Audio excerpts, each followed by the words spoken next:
पवन सिंह ज्योति सिंह हो गए हैं एक। ज्योति सिंह के लिए पवन सिंह ने कार खरीदी है और उसी कार को वो बुक करने गए थे। साथ ही आपको बता दें, यहाँ ये दोनों ने हाथों में हाथ डाले, लोगों को ये संकेत दे दिया है कि अब हम एक हैं, हमारे बीच सब कुछ ठीक चल रहा है।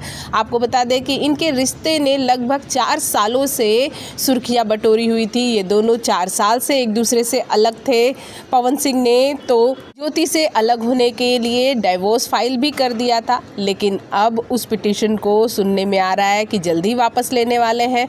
कोर्ट में के बाहर ही मामला सुलझाया जाएगा। साथ ही साथ ज्योति सिंह जल्द ही से जल्द पवन सिंह के साथ रहने भी चली आएंगी।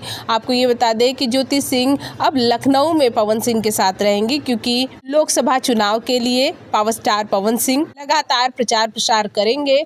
तो पवन सिंह मुंबई अब कम ही रहेंगे तो अपने लखनऊ वाले घर में ही ज्योति सिंह के साथ। वैसे ये आज की सबसे खूबसूरत तस्वीर है। भोजपुरी जगत की हॉट और मसालेदार गॉसिप के लिए हमें सब्सक्राइब करना बिल्कुल ना भूलिए।